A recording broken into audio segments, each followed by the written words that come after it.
दोस्तों, आप सभी का स्वागत है pop pop Toons official stories में। सो दोस्तों, ये नई कहानी शुरू होने से पहले जल्दी से इस वीडियो को लाइक, शेयर एंड कमेंट कर दीजिए और हमारे इस नए चैनल को सब्सक्राइब कर दीजिए, क्योंकि हम आते हैं हमेशा एक नए किस्से के साथ।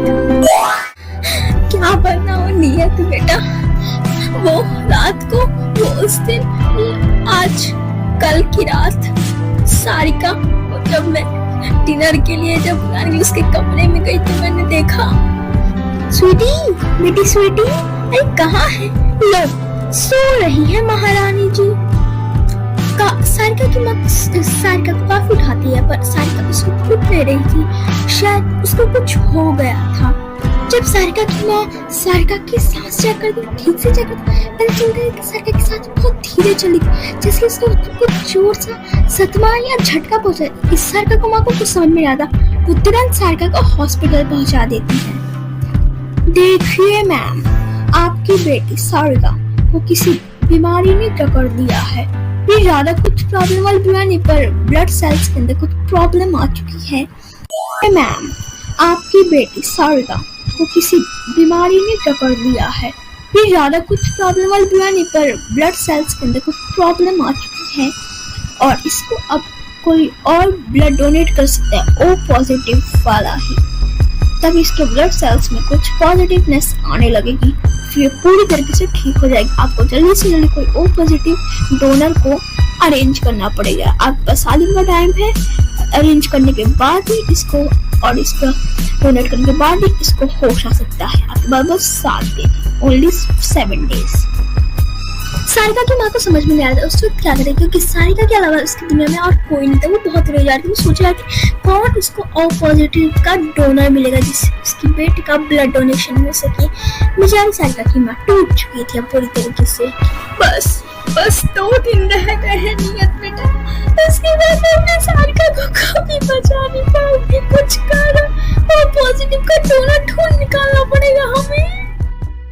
मैं आपको सच बताना, मैं सारिका से बहुत प्यार करता, पर सारिका ने मेरे प्रपोजल को ठुकरा दिया था। पर नहीं, मैं पीछे नहीं हटूंगा, मैं आगे आऊंगा और मुझे आपको कुछ बताना है। मेरा ब्लड ग्रुप और कोई नहीं, ओ पॉजिटिव मैं डोनेट करूंगा, मैं जरूर डोनेट करूंगा। सारिका को बचा लूंगा अपनी प्रेमिका को।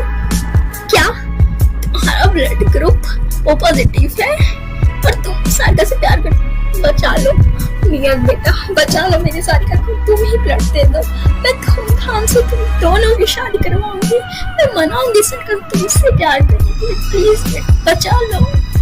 नियत से सारिका की माँ का रोना ऐसे देखा नहीं जा रहा था।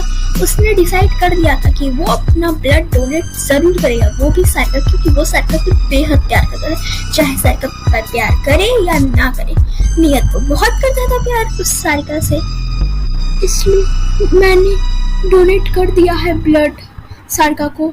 और साथ ही मैं यार मैं इंतजार कर रहा हूँ उसका कि कब उसको होश आए। चलो अब तक तो होश आ गया, चलो हम सब अंदर चलते हैं।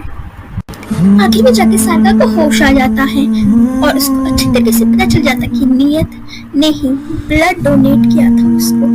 सर देखकर और साथ ही में हर्ष और अपनी माँ और सभी को देखकर उसको बहुत गिल्टी फील होता है, क्योंकि बेचारी नियत को सारिका ने हर वक्त नीचा दिखाया था, उसके प्रपोजल को ठुकरा दिया था। सब देख काफी बुरा लगता है सारिका को और रोते रोते हुए नियत से कहती है, आई एम सॉरी नियत, मैंने तुम्हें बहुत नीचा दिखाया, संत पर प्रपोजल को ठुकरा दिया था, फिर भी तुमने मुझे अपना ब्लड डोनेट कर मेरी जान बचाई। मुझे माफ कर दो नियत, मैं तुम्हें समझ नहीं पाई। शांत रहो अब, मैंने तुमसे कुछ पूछा, अब बीती बातों को भूल जाओ। क्या तुम अब भी प्यार करती हो सारिका मुझसे? हाँ, मैं बहुत करती हूँ तुमसे और जिंदगी भर करती रहूंगी। हाँ, मेरा आंसर यस है, मैं जरूर शादी करूंगी तुमसे, जरूर। फाइनली सारिका भी मान गई। नियत, तुम्हारा बहुत बड़ा एहसान है हम पे। मैं तुम दोनों की शादी बहुत धूमधाम से मनाऊंगी। चलो अब जल्दी से तैयारी शुरू कर देते हैं ना। फाइनली आखिर जाके नियत और सारिका का प्यार भरी लम्हों का कहानी आज समाप्त हो जाता है। चलिए अब हम आगे देखेंगे कि कोयल की लाइफ कैसे सुधार आई और क्या उसके मामा को सजा मिलेगा या नहीं। अगले दिन ही हर्ष देखता है कि सोफे पर बैठी कोयल बहुत दुखी दुखी सी थी। हर्ष, पता है आज मुझे घर की बहुत याद आ रही है। लग रहा है वो तनुज हम मेरे घर में ही रहता है। पता नहीं वहाँ पे क्या चल रहा होगा, पता नहीं। और मैंने तुम्हें कितनी बार बोल रहा है कि उनकी केक से हमको जरूर मिलेगी। तुम पर उसमें अगर तुम्हें फिर ऐसा लगे ठीक है, मैं अपने एजेंट को काम पे लगा देता तो सारी इन्फॉर्मेशन देता रहेगा।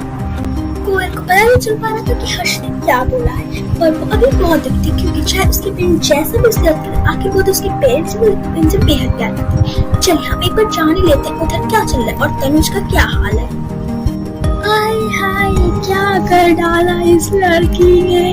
मन कर रहा है अगर ऑफिस सामने आज क्लॉक फूट की मौत डालूंगी इस लड़की को।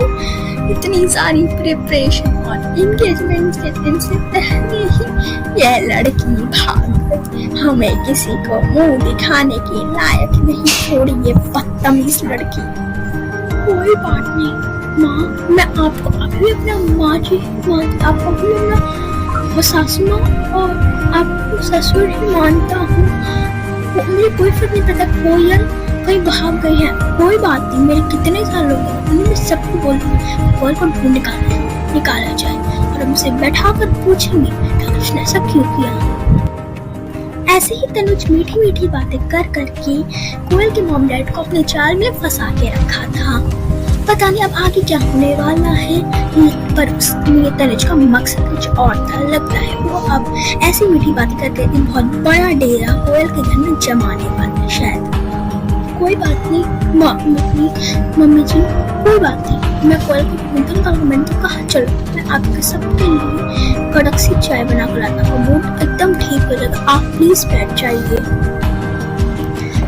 कोयल के मॉम डैड की तनुज आंख मूंद के भरोसे करते थे। ऐसी मीटिंग की तनुज बातें करके उनके कोयल के मॉम डैड को ऑब्वियसली फंसा के रखा था बहुत टाइम से। और कोयल के मॉम डैड धीरे धीरे कोयल को भी भुला रही थी। उसे उन्हें लगता था कि तनुज सब कुछ संभालेगा, एक दिन तक कोयल को जरूर ढूंढ निकालेगा। पर उधर तनुज तो कुछ और ही काम कर रहा है। कैसे मॉम डैड अपनी बेटी को मुझको करते अगर वो इतना बड़ा करता है उसका भरपूर फायदा उठाना चाहिए। ये निकालिए 5 लाख, अपने मामा को जल्दी से भेज देता हूँ, नहीं तो वो बुढ़िया आकर पहुंच जाएगी यहाँ पे। आखिर तनुज ने भी धीरे धीरे फायदा उठाना शुरू कर दिया था। वो रोज उस अपनी सासू माँ कोयल की मम्मी के कपड़े से 10-20 लाख रुपए ही ले लेता था और मामा को सेंड कर देता था। और कोयल की माँ ठहरी तनुज को विश्वास करती थी, तो उसको ऐसा लगता था हाँ ठीक है, पर उसको जब पता चलता पैसे नहीं है तो नॉर्मली ये बात को लाइटली लेती थी। तनुज को इससे कोई फर्क नहीं पड़ता था, वो तो बस अपना काम निपटाना चाहता था। पर इसके आगे क्या होने वाला है ये जानने के लिए जरूर देखिएगा हमारा अगला एपिसोड। सो दोस्तों, अगर आपको ये वीडियो अच्छी लगी हो तो लाइक, शेयर, कमेंट एंड हमारे इस नए चैनल को सब्सक्राइब भी कर दीजिएगा।